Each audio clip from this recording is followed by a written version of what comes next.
but then I need to go like nap for a day on my own. Yeah.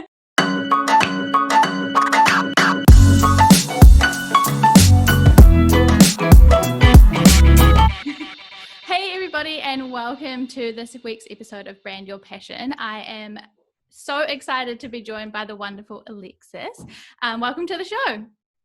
Thank you so much for having me. I feel like, one, I'm so honored to get to chat with you and your community today. And two, we're finally like chatting in real life after being internet friends for years. So This is like a double whammy of loveliness. Yeah, I'm so excited. Like Alexis said, we have known each other online.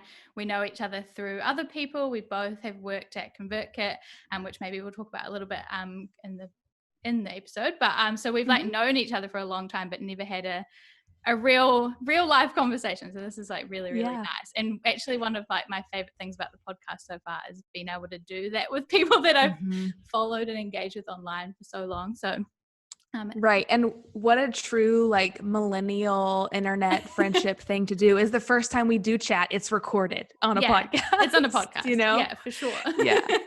Don't waste that first interaction. Absolutely not. Yeah. Well, thank you so much for joining us. Do you want to tell the people a little bit about what you are up to? What do you do? What does your kind of creative life look like? Absolutely. So like anything, and I'm sure everyone listening can understand this, is it's just been such an evolution.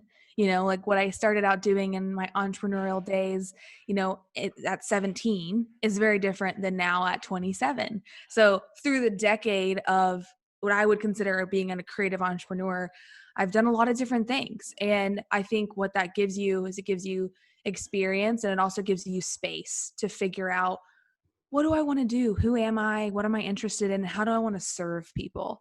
And so throughout that like interwoven journey, right now, what I do is I kind of have two businesses. So I have a business called Deeper Life, and I am a coach for millennial women, and I help them create deeper connections with themselves through one-on-one coaching. I also have a podcast called Deeper Life, and I'll be coming out with courses. And my long-term goal is, especially like post-COVID, you know, whatever that might look like, I want to host small, intimate retreats for women in the mountains.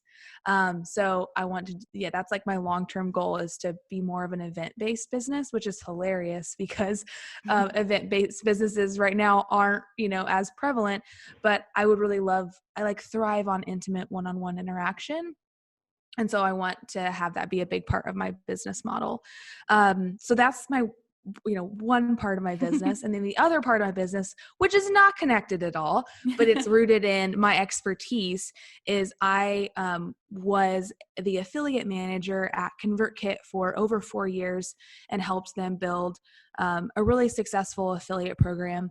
Like, if you're not familiar with an affiliate program, think of it like a referral program.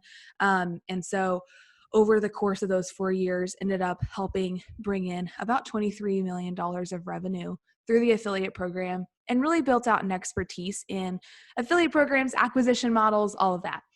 So I do affiliate management consulting for tech companies in the SaaS space. So those are like, again, so random. They're not connected. My passion is Deeper Life. I love vulnerability and connection, and really giving people permission to interact with their emotions in a healthy way. And so often we want to label things as good and bad. And emotions are just signals. You know, they're neutral signals that give us an opportunity to explore and be curious. What is that emotion trying to teach me? And so I love working with millennial women and giving them the permission and the space to show up for themselves. And that's like what I'm really, really passionate about. And then I've built this, you know, 4.5-year, 5-year experience in acquisition and, you know, affiliate management and referral programs. And so that's been interesting to see that play out now as a freelancer, and have those opportunities come my way that I'm not necessarily seeking out, you know? And I do believe that sometimes things chase you down. And, you know, when things chase you down in terms of opportunity, it's important to ask yourself, what is this trying to teach me? And be curious. And so right now I'm in a state of curiosity towards that side of the business, which I love the framing of being curious, because Mhm. it gives you an opportunity to not put labels on something and not try to come up with a definitive answer. It's just, I'm curious. Let me explore this with no judgment, with no expectation, with no labels. And there's a sense of creative freedom and empowerment that can come from curiosity too. And so that's been really fun to just kind of give myself the space to be curious. Amazing. I love that. And I love that. I feel like so many creatives have that kind of duality of like, well, this is what I'm really, really like good at. And I have this experience in this past in, and like I have this career in this one thing, but then I also have this other thing. And there's always this duality of like passions, because I'm sure like even the affiliate thing, it's not your like your main passion, but you Hmm. must like it and enjoy it. And like, Right. so there's this duality Yeah. passions and things that we are curious about, like you said, and want to explore, even though, there's always many ideas. Absolutely. And sometimes monetizing your passion looks different to everyone. Mhm, Sometimes monetizing your passion, doesn't work out. Maybe something that's a passion is just meant to be a passion and a hobby. mhm, And that's why that curiosity, you're putting like expectations on something to be successful. And I think that's something I've given myself a lot of space and freedom to just figure out what's working, and which can be really hard because we mhm, live in a society that lives off of defining things and labels, and we want to categorize where they fit in. mhm, And that can be really hard as an mhm. entrepreneur, because you're like, what is my goal? What is my plan? What is my strategy? And I totally believe in systems and processes, so don't get me wrong. But there's this other level of energy that you bring into your business, where you want to stay curious because it keeps you agile. It keeps you willing to adapt and figure out like what's working, what's not working. And it's allowed me to pivot in ways I didn't really expect. Yeah. Um, which kind of comes back around to like branding and who am I, and what does this business look like? So it's all Yeah. connected. Yeah, for sure. Yeah. And I was just thinking like it's always a thing that I hear from other creatives and that I've experienced about like branding yourself, like your personal brand.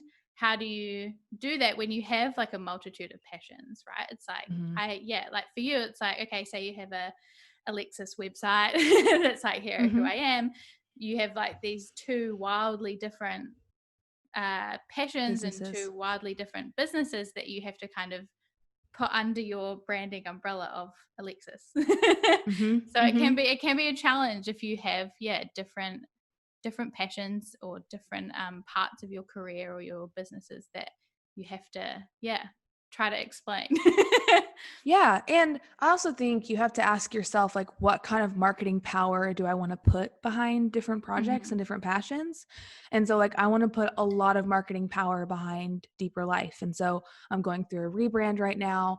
And then once that rebrand is finalized, then I'll start recreating and redesigning my entire website, new podcast art, new like social media elements will change.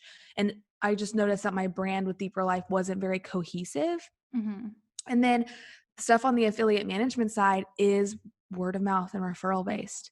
And I really like right now, I don't want to put marketing power behind it. So if things are coming in, awesome. But if things aren't coming in with that, it just gives me more time to focus on, the business I want to take off. mhm, And with that, it kind of gives you clarity too of even just what do I want to build a website on? What do I want to, build a brand around, building brand templates and logos.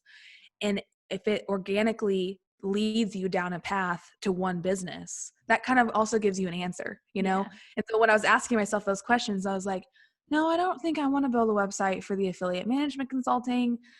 It might live on my about page somewhere on mhm, my alexisteichmiller.com website, but no, I don't think I want to continue to try to put a lot of like marketing and promotion power behind it. yeah, And that can give you so much clarity too when you're actually like making those things happen. You mhm. can decide, what do you want, what do you not want to, move forward and put energy into. Yeah, yeah, for sure. So tell me a little bit about how you kind of got to where you're at now and got to Deeper Life. What has your Yeah. creative journey looked like, I guess, to get you to here? Yeah, so I I'm going to try to shorten this. Yeah. It's always a big question to ask. I'm like, tell me your life's journey. Yeah.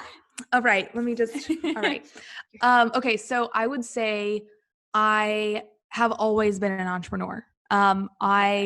In third grade, I remember, this might be like dating me a little bit, but like I used to burn CDs for classmates. Yep.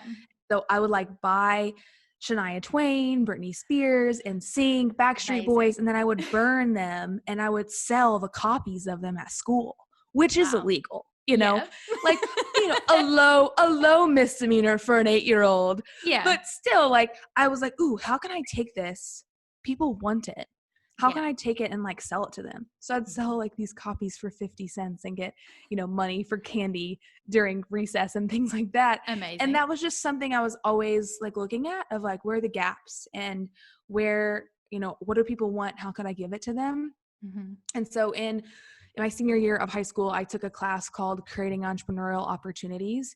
And that through that whole class, my senior year, we toured different businesses in my small town and we had all these entrepreneurs come in, and it was every single day my senior year from 7:30 to 9 in the morning. And so it was like this huge immersion into entrepreneurship of, you know, multi-million-dollar business owners coming in and sharing what they've learned. And it was such a great opportunity to hear the realistic side of entrepreneurship at a young age. Yeah. Wow. I will say that I have, from that point on, I never romanticized entrepreneurship. And I think that's something that we can easily do when we see people doing it online, or we see people being able to work remote and travel the world while, you know, running a 6-figure business, and we can romanticize that. And as much as I think sometimes romanticizing things gives you like the motivation and the energy to do it, it's also needs to be coupled with reality. And I think, you know, at 17 years old was getting like a very heavy dose of reality. Yeah. And so one of the goals of that class was to create your own business. And you had to create a service or a product and sell it at a big trade show. That was like, you know, at the end of the year, around graduation time, they had a big trade show, and about 1,000 people from the community came to the trade show. And you know, we got to talk about our businesses and sell our products. And so I wrote a book. I've always loved reading and writing. And so I wrote my very first book called Investing in Human Capital. Wow. And it was all about, it sounds very, very fancy. But it was all about relationships. And, you know, from the perspective of a 17, 18-year-old girl, what I had learned through the class about entrepreneurship and relationship building and mentorship, which is kind of ironic because so much of the deeper life is relationship and connection. Is very full circle. Yeah. Wow. So I ended up writing that book and sold that. Never got it published or anything like that, but got a bunch of copies printed. And it was just such a unique experience writing something, printing it, and having a physical thing, and then having someone pay you money to read what you wrote. Yeah. You know, that's like such a incredible experience. And that was whenever I was really hooked on this idea of I could create something that people thought was valuable enough to spend money on. Yeah. And that was really amazing. And then throughout college, I studied marketing with a creative nonfiction writing minor. And I always knew that I wanted to do something more. And without sounding like arrogant or facetious, sorry, that's a hard word to say. You got that. I kind of at moments found college to be a little bit boring. Right. Because I wanted application, you know, I wanted the education and application together. And so I felt like I'm learning about marketing and writing and all these things. I didn't have a way to apply it. And so going into my junior year of college, I started a women's clothing company. So I got my business license, borrowed $2,000 from my grandma, and just like dove into having an online boutique. And I did trunk shows. So I would go around people's houses, and these was like clothes I had picked out from New York and LA. Yeah. And I'm from a very small town in the Midwest.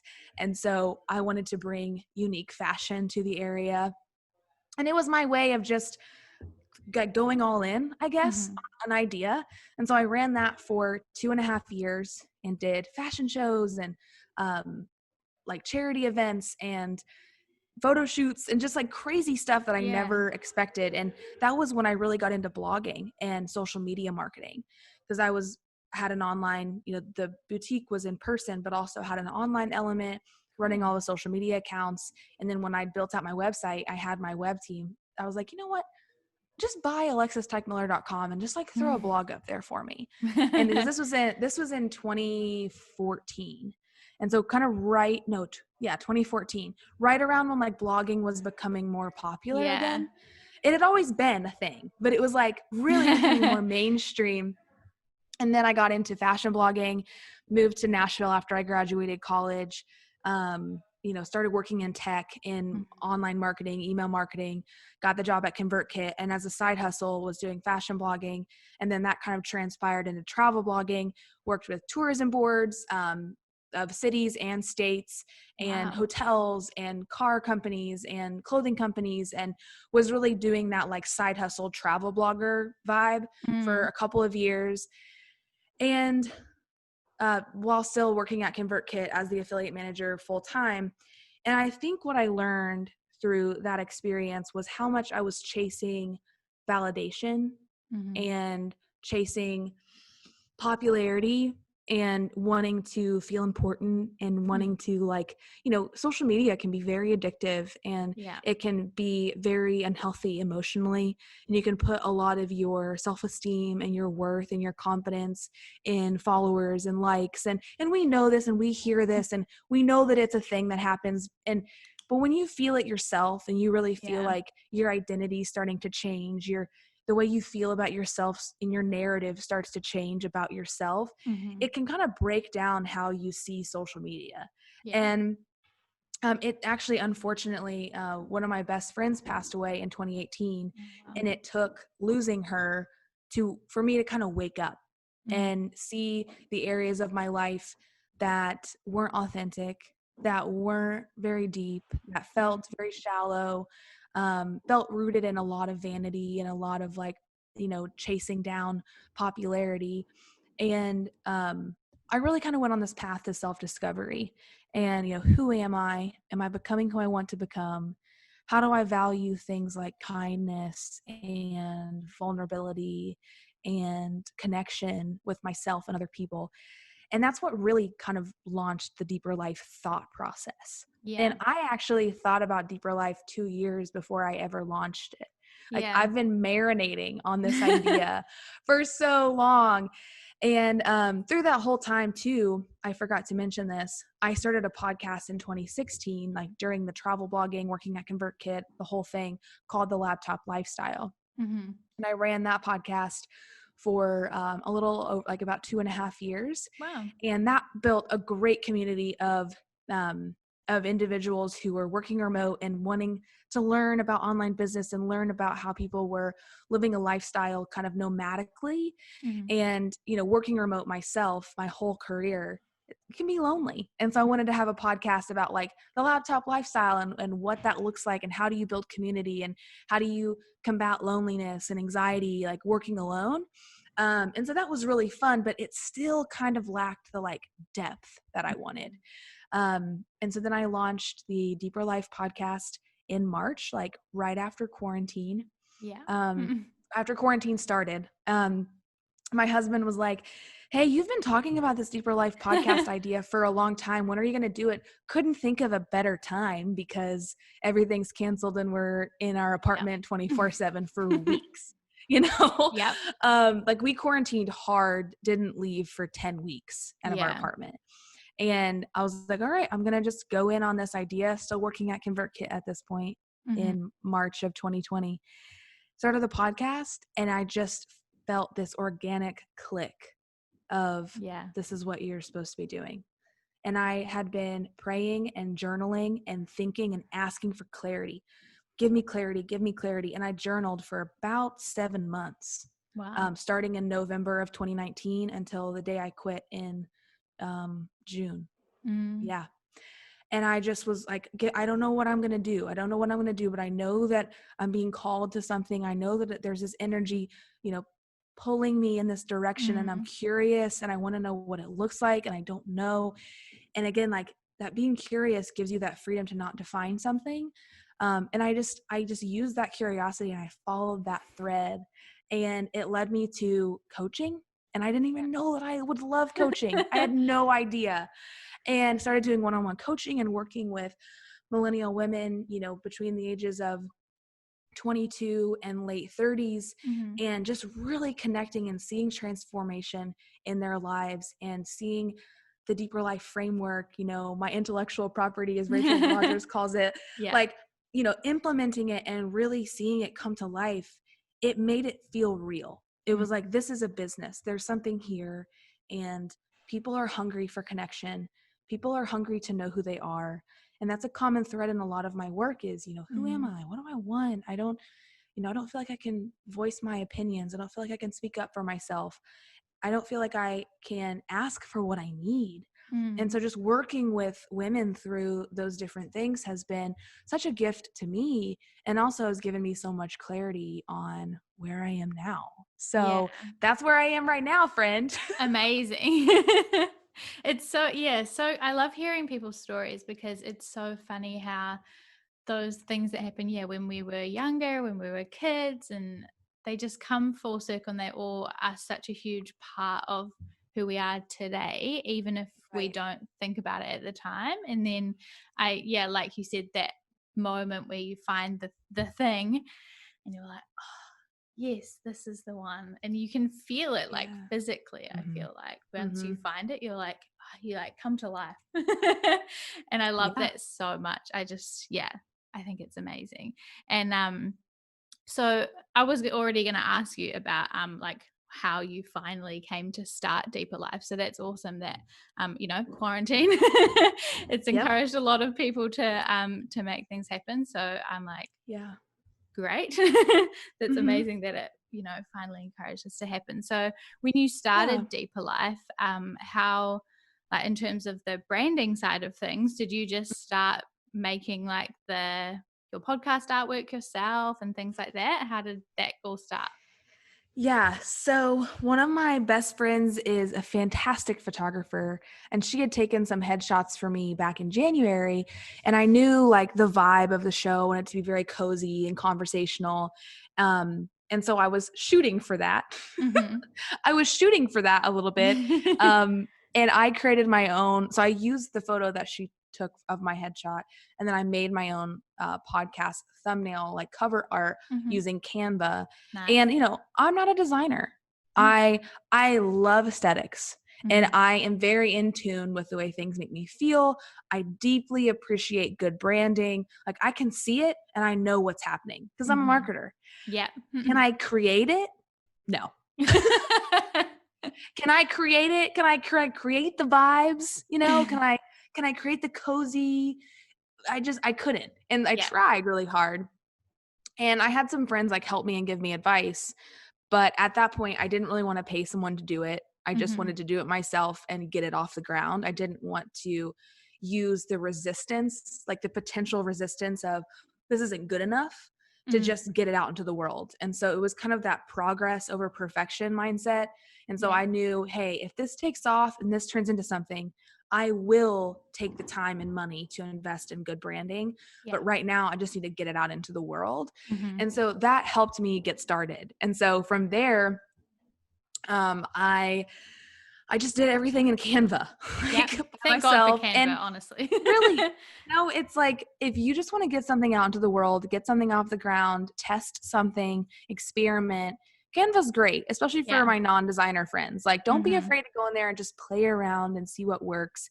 And I created my own, like, one thing I do like about Canva is you can save your brand color palette. And so in any design that you ever create and you go up into the colors, you know, your brand color palette is right there, so you can just easily access all of your colors. And I love that, like all those little things that you know, I don't need to buy a fancy designer software to be able to do, because I find those intimidating. And that's one thing about Canva, you know, it feels very DIY, easily accessible. And there's a free version, which is like even better.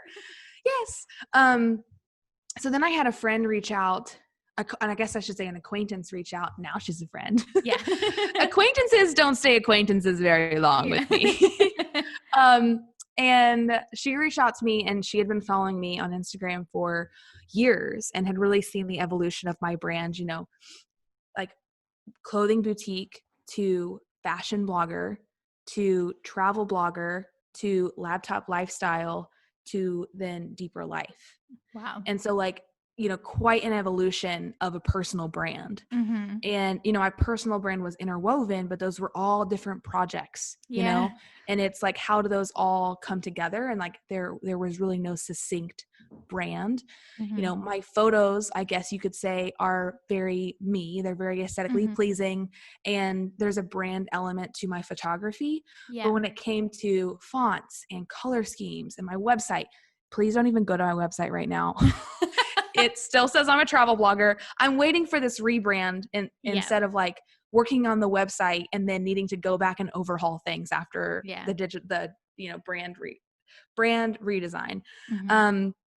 But a friend reached out and she said, I've been following you for a long time and I would love to offer you like a collab deal where if you know, we can figure out what works, but if you can share with your community, like who I am and my studio, cause she works at another company full time. Mm-hmm. But she wanted to build up her side hustle portfolio of like independent work. And she's incredible. Her name's Kristen and her studio is called Soul Beam Studio, which Soul Beam is like, you know, you just feel that connection to that. And it felt very organic to, you know, deeper life, working with Soul Beam Studio on like a big rebrand. And she really understood me and understood my vision. Mm. And so I was like, yeah, that sounds amazing. Like I knew that I needed it, but having someone seek me out and say, hey, this is what I can do for you. This is how I'd like to work together. It was like an easy yes, you know? Yeah. And so I was like, I'm all in. Let's go. I love that. And so how you're like right in the middle of the process right now, right? You've seen Right. the mood boards. I've seen it on Mm-hmm. Instagram. Mm-hmm. And you've been like choosing directions with your Mm-hmm. followers. So how's that process going? It's been really good. That was one aspect of the rebrand that I really wanted was I want my community to feel like they're a part of the process. And Cool. I think so often we hold change so close to our chests and we don't give our community an opportunity to be a part of it. And Mm. then when the change happens, you know, they're like, oh yeah, we were a part of this whole process. We did it together. Yeah. Versus like this, you know, kind of feeling emotionally removed from the Mm-hmm. rebrand of like, oh yeah, new podcast art, cool. But it's like, no, remember whenever we picked out the aesthetic and then we voted on the color palette and then we voted on the logo. And so everything that Chris and I are doing together, she then creates custom story graphics. And then I upload them to my story. And so I asked my community which brand aesthetic they liked in terms of design. And so we went through that voting process, narrowed it down. And it's so funny because the ones that my community are picking that win are the ones that I like, That's which just great. like shows that there's that connection. It's Yeah. like we're on the same page. My community is voting for this brand aesthetic. That's the one that felt the most like organic to me. And then Yeah. the same with color palettes too. Then after we did brand aesthetic design, then we did color palettes. And then actually last night she just sent me her first rendition of logos. And so she sent me 3 different logo designs and I get 3 iterations of like logo designs that's included in the brand, like the rebrand package. And so then my community will vote on those. And it's just been really, really fun to see her capture my brand essence. And, you know, we did a 2-hour long meeting of she just understanding my vision and understanding, you know, what I do and who I do it for and who my ideal client is and what my long-term vision was, not just in the next year, but 5 years, 10 years, because her and I are both on the same page of I want your brand to not only be elevating where you are right now, but I want it to be able to grow with you as you scale and as your business really takes off. And we even got into like, how much do you want to be charging for coaching? What's your ideal charging rate? You know, how much do you want your courses to be one day? How much will your retreats be one day? And so as we're talking about these prices, you're attracting a different kind of clientele. Mm-hmm. And design attracts a certain kind of clientele. We know this. Mm-hmm. And I just didn't connect those things. I would have never thought in a rebrand of, hey, you want coaching to be X amount of dollars. Let's elevate that design to really attract that kind of client. Yeah. And that's just been a really lovely experience and has gotten me outside of my head in the here and now and the work that's in front of me, Mm-hmm. and really thinking about what's the evolution of my brand in 5 years. And I want to be able to carry this color palette, logo, aesthetic Yeah. with me as I grow. Yeah, yeah, that's amazing. I always tell people to think about, like the future, and also like different things that you want to do in the future. Like, do you want to write a book in the future? Do you want to be like an international speaker in the future? And think about, is your brand going to look great on stage behind you as you're like doing a presentation? Is it going to look Yeah. great on the back of your book cover? Like, you have to think Mm-hmm. about the future. And how Mm-hmm. your brand's going to apply long term, because otherwise you're just going to keep having to do it over and over and over again. Totally. And I don't want to do that. Yeah. I she said something that really struck me is, I'm kind of in like the early stages of this business. And even though, it's taking off in its own way, it's still very like baby business, Mhm. And she said the beautiful thing is that a lot of people don't think about brand design in the beginning. Yeah. And then they wait until, a couple years down the road where they're like, okay, now I guess we need to do a rebrand. And she said the beautiful thing about like the timing of this is that you are elevating your brand visually at the beginning, Yeah. and you can really grow into that, and you have so much room and capacity to grow into that brand instead of, waiting years and years and maybe not attracting your ideal client, Yeah. and now it's like getting everything honed in so well, gives me confidence too. Yeah. Yeah. You don't want to miss out on 2 years of like, reaching that perfect audience for you and Right. growing into where you want to be. It's like, no, I can do that now. Mm-hmm. Make the most of that. I love that. And so you mentioned that deeper life is kind of like the point at the moment that's like the most recent point in a journey that your kind of personal brand has gone through. Mm-hmm. And so all of these different projects have been under like you as a person, Alexis, right? So has that been like an intentional decision? Is your plan to have Deeper Life become a separate, its own brand? Or, people always ask, should I have my name as my business name, or should I keep things under my personal brand? What have been your kind of thoughts on that? Yeah. I think, it really depends on like what you see the future of the business becoming. And so I always think that my brand will be Alexis Teichmiller, Mm-hmm. and then everything underneath that will be projects, just like Seth Godin. Mm-hmm. And, Seth said, he said, I live my life in projects. Mm-hmm. Everything has a beginning, middle, and end.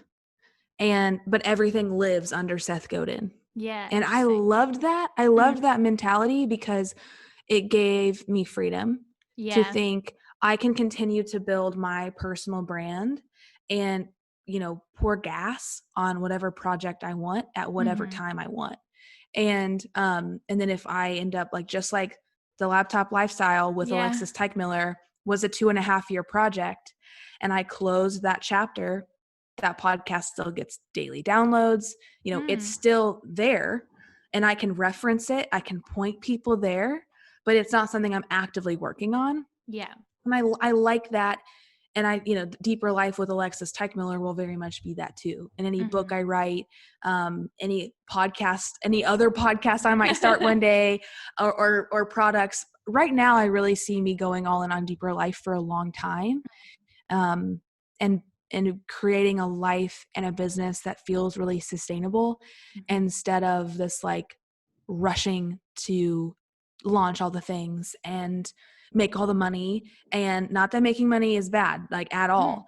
I think I'm at a pace right now where I just want things to feel sustainable and protect my energy and protect my creativity in a Yeah. way that's not going to like create more burnout. Because I've definitely Yeah. been in a lot of seasons of burnout. I Mhm. know what it feels like. And I know that my energy level and how long it takes me to bounce back from that. Mm-hmm. And I'm like, how can I create a life around a business instead of a business around a life? Yeah. I love that. Wow. Yeah, that's amazing. I think, yeah, so many creatives are, I used to have had that experience of burnout, and there's been such um, a rhetoric around like hustle and being a creative entrepreneur and like, yeah, all that hustle and hard work and working all the time and that kind of intense like masculine energy. And Yeah. but actually for a lot of creatives, slowing down and creating a life that allows you to create and be Mm-hmm. inspired and not be burned out, Yeah. yeah, is incredible. And if you can intentionally build your business that way from the beginning, it's a lot easier than having to retroactively like break your business apart or start from scratch. Totally. Yeah, if you I can. think I think working at ConvertKit gave me a front row view of, I was the affiliate manager, so I worked with 6 and 7 figure earners in Mm-hmm. all aspects of online business and helped them, sat at their house in their offices with them, building out affiliate strategies, and really got an opportunity to build really close, meaningful relationships with them Mm-hmm. and also see how they ran their businesses and if they were happy Yeah. and what energy they carried. And, I've seen really successful entrepreneurs have a team of 20 people and then a year later have one assistant because they Yeah. just didn't want to have a team anymore. Mm-hmm. And, it's like, the rush and the open close cart and Mm-hmm. the energy around that hustle culture. I think Yeah. that there is a season for that. And I think that, when you're in a season of getting a lot done, working with a lot of clients, I don't want you to find shame in those seasons or Mm. judgment in those seasons. And also just be really mindful of your pace and your mental health. And I think seeing that at I was removed from it and I was Yeah. seeing it happen in people's lives. It gave me an opportunity to ask myself as I started this business, what do I want to do? Is this how I want to feel? Do I want to feel exhausted and anxious and nervous about hitting payroll? Mm. I don't think so. I don't Yeah. think I want to feel that way. Mm. And not every one of their businesses was like that, but there were Yeah. certain entrepreneurs, and some of them thrived in that environment, Mm. and some people love that. And so do that. Mm-hmm. Do whatever it is that you want to do and at a pace in which you want to do it. But I think it gave me an opportunity to recognize like that's not for me. Yeah. And that's okay. And I don't have to be lesser than or have, like I don't have to play small. Mm-hmm. I'm just recognizing like this is my game that I'm playing with myself. Yeah. And I don't have to like play it with anyone else. Yeah. Yeah. Yeah. I love that. Yeah. Amazing. And so, what are your plans for Deeper Life going forward? You've mentioned that there's retreats, maybe virtual ones in Mhm. the meantime. There's Yeah. more coaching coming out. What are your plans? Yeah. So, I mean, I can walk you through my funnel because I Sure. feel like that is really helpful for, creative entrepreneurs to hear like what is the process in which you lead a potential like customer through, and I Yeah. always, especially working at ConvertKit email marketing, like I Yeah. was thinking in like a funnel. Yeah. So, my freebies are journal prompts, Mm-hmm. and the journal prompts are focused on like self-connection and connection with in relationship and in community. Mm-hmm. And so that's like the freebies giving away on the podcast, giving away on Instagram. And so it's people's first opportunity to print something off and think through questions about themselves. Yeah. And then from there, I launch a 5-day challenge. It's a 5-day self-connection challenge. It's a paid challenge, but it's at a lower price point Mm-hmm. at around like $60, $70. Cool. And I run that. I ran that this summer, late this summer in July and August, and it went really, really well. Cool. And so I'm probably going to do that every other month as a lead gen into my paid content. Mm-hmm. And then from there, the next step is a group coaching program where it's a 3-month program going through the Deeper Life framework. And so there's 9 pieces of the framework, and going through each one of those. And then from there, after the group coaching program, next up is one-on-one coaching and working with people one-on-one and really going deeper into the Deeper Life framework, giving them additional support, custom journal prompts, and kind of it's very complementary to therapy. And so I really love working with clients that are in therapy and doing coaching with me, because therapy is very much past focused, focused on past trauma, past experiences, and healing. And coaching is really focused on the present, looking towards the future. And so I love like working with clients one-on-one on those action items that they aren't necessarily getting from therapy. And I love that like dynamic. And then after one-on-one coaching, and anyone can like sign up for a retreat, is my goal to have small, intimate retreats with 20 women at a time. And I'd like to host 2 or 3 of those a year, I think. And those will be heavily focused on self-connection. And I'm still building out that what that can look like. But I'm picturing a lot of time in nature, a lot of time in like full body movement, whether that be dance or rhythmic movement or yoga, and a lot of journaling and a lot of like vulnerability conversations in small, intimate groups. And I've been to a lot of conferences and a lot of retreats and masterminds, and a lot of those are focused on what you're going to do, and not enough. I feel that not enough events focus on who do you want to be, and how do you want to feel. Not what are you going to do, like action oriented, production oriented, but who do you want to be? Let's focus on being. And so that's what my in-person retreats will eventually look like. So, wow. It sounds like a dream. I want to come. Yeah, please. I'll fly to the other side of the world and I'll come. Yes, girl, I would love that. I would love to, like right now, I think I'll probably host a lot of retreats domestically in the States, but I would love to host international retreats. I mean, I'm such a travel like lover. So I think that would be like a long-term goal. But yeah, I would love to have you. And also like, I'm so open to hearing what women want at self-connection retreats too. So this is kind of what I envision, but I mean, I am such a big advocate of asking your community, what do you want? What do you want? What do you want?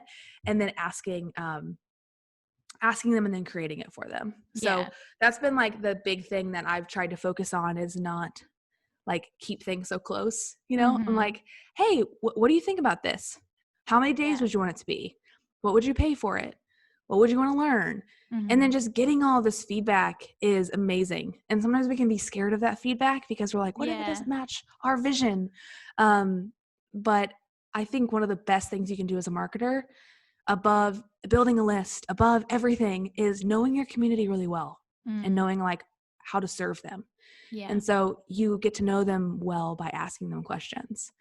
And so that's been something that I'm continually learning and tapping into. Yeah, amazing. I love that. I think, like you said, there's a lot of, as a creative, it can be quite difficult to like put your work out there, especially if you are just in like the early stages of thinking about an idea, or like you've worked on it a bit and you're a little bit like precious about it because like, I love this idea and I just want everybody else to love it.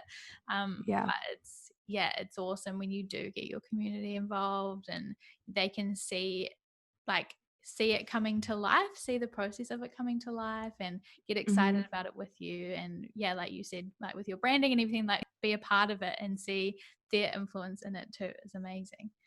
Like the community, my Instagram community, because that's where I hang out all the time. And that's where I'm, they're always voting on Instagram stories.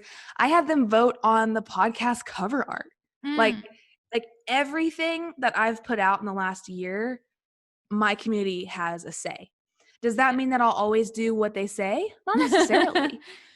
Because at the end of the day, like I need to feel like there's alignment with my choices. But I love the idea of them being involved, and there's just so much buy-in. They're excited for you, and at the end of the day, you're creating it for them. And Mm. so when there's excitement from them towards whatever you're creating, there's immediate buy-in and action that they're able to take instead of Yeah. always feeling like you have to do a big launch. That's a Mm. secret. Yeah. It's like, what if the launch was like, there was already so much energy around the process that now the outcome is so much greater than you could have ever expected, because you didn't have to hype it up in 24 hours. You hyped it up over a month, Yeah. Yeah. Yeah. I am getting more and more interested in that kind of that kind of launching, and less Yeah. interested in the open close. You have to like give all your energy for 3 days or whatever it is. Mm-hmm. Yeah, I'm like, let's just all enjoy this awesome journey for like a month, and then if you want it, and come and join me, and that's it. Yeah. And if you Yeah. don't, you don't. Love you anyways. Yeah, exactly. Yeah. Yeah. So our words. Words are hard. I don't know what happened then. So through this journey of like creating a deeper life, and you've had experiences building other brands, different projects as well. What do you think has been the biggest like lesson that you've learnt about branding your passion and turning something that you love into a brand or a business or a project? Never underestimate your intuition. Mm. And, intuition is something that needs to be stretched and built over time. Yeah. And intuition builds confidence, it builds security, it builds this belief in self, and that I can do it, that I believe in myself enough to know myself enough and be in alignment with my values enough that things are organically a yes or organically a no. Mm-hmm. And sometimes when you're building brands and building businesses, there's a lot of doubt, and there's a lot of second guessing, and there's a lot of, well, I don't know, and this might sound contradictory to me just saying you should ask your community what they want. But and I think that, you're the one that has to lay your head on your pillow at night and go to sleep with your choices. And so as much as it's great to ask your advice and ask your community or ask mentors, never underestimate the power of your own intuition and the direction that your body, that your soul, that your mind and your spirit is leading you. Because sometimes that can be more powerful than anyone else telling you where you should go. And I think for a really long time, I felt this pull, like this natural force pulling me in this direction. And I didn't go because I was seeking affirmation. Do you think I should go in this direction? Do you think I should go in this direction? Instead of just being like, Alexis, intuition, like trust yourself and trust the fact that you're having these feelings and these desires for a reason, and they're pulling you, not pushing you, they're pulling you naturally into this direction that's organic, that's not forced, Mm-hmm. And we oftentimes want to get that affirmation or validation. And as much as that can be really helpful with launches and prices and all the things, that's great.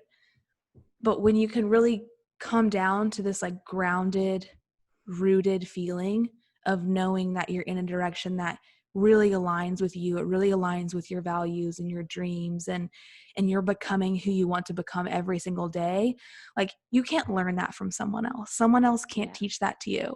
That's something that you really have to tap into yourself. And I think that's been the thing I've learned the most over the last 10 years is that confidence and trust in myself, and valuing that equal as someone else's opinion, or even more. Instead of putting someone's opinion or affirmation or validation, 50 steps ahead of what I think I should do.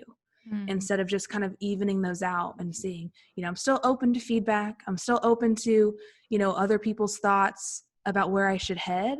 But at the end of the day, like I'm making the choice, and there's power in that.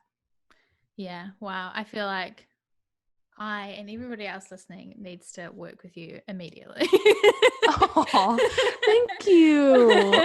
I just feel like that is, thinking about yourself and your own feelings and your own intuition, like you said, is quite kind of contrary to what a lot of the industry says. And, when you are running a business online, there is such a a feeling that your success is aligned with like how many followers you have, or how many people are buying your thing, or who's voting on Totally. your Instagram stories, or like all these things. And it, Mm-hmm. it's not a lot of people are doing what you're doing and talking about, okay, that's fine, but also how do you feel, and how do you build something that is aligned with you, and what you're all Yeah. about, and your vision and your mission and everything. So I love that so much, and I think it's a really Thank you. refreshing approach to business and life, and Mm-hmm. it's wonderful. And I think Thank you. everybody is like gonna love listening to this and hearing that, and will hopefully be like a cool way to look at them building their own creative business. So I love Mm-hmm. that. Thank you. Thank you. And the beautiful thing too is that mindset of Mhm. building intuition and security in self. And it's really rooted in connection with yourself. I feel so connected with myself. I know myself so well Mm. that I know, this is the choice I want to make. Mhm. And whether that's in business or your brand or your life, Yeah. the questions of, what are you going to go to school for? When are you going to get married? When are you going to have kids? When are you going to do it? And like everyone has these thoughts, this path that they put you on. I call it the path of should. You Mm. should do this by this certain age. You should. And that is fine in its own right, but I don't subscribe to that anymore. Mm. And I ask myself, what path am I on and what pace am I on? When do I want to get married? When do I want to have kids? When do I want to start my business? Do I Yeah. even want any of those things? Yeah. And if I don't, that's okay. Yeah. And that intuition that's calling you, away from motherhood or into motherhood, or Mm. away from marriage or into marriage, or away from your dream job or into your dream job. Like following that energy and really learning, because if you push yourself into an area of life or into a decision that you feel like you're being pushed into instead of pulled into, you are compromising yourself and you're compromising your values. And, there's no shame or judgment there, but just be conscious and Mm. aware of, who you want to be versus what society or your family or your partner or whoever is pushing you to be. Yeah. Yeah. I love it so much. So good. Okay, well, thank you so much for this conversation, Alexis. Like I said, amazing to just have a conversation with you and like just Thank you. hear more about you and your businesses and everything that you're doing is so exciting, and I like honestly can't wait for those retreats and for everything else that's happening. Do you want to like let the people know where they can find you, or what's Yeah. going on right now that they can check out? Absolutely. So you can check out the podcast if you just go into your podcast player, literally wherever you listen to podcasts, and just type in Deeper Life. My podcast will pop up and you'll see my face. I'm wearing a big white hat in the podcast cover art, and or you can follow me on Instagram, which is where I'm most active aside from the podcast. And my Instagram is just Alexis Teichmiller. And on the podcast, there's 2 episodes a week. There's a solo cast with me, and then there's a recorded conversation with a friend. I don't like to call them interviews because they're really conversations about all different kinds of topics. But yeah, check out the podcast, follow me on Instagram, or you can email me too at alexisteichmiller@gmail.com. Love hearing from people, helping people, mentoring people, jumping on random Zoom calls with strangers from the internet. That's like the stuff I live for. Yeah. So always happy to help there too. I love that. I hope everybody enjoys this episode. I'm sure that they will. And please, everybody, go and check out Alexis online everywhere that you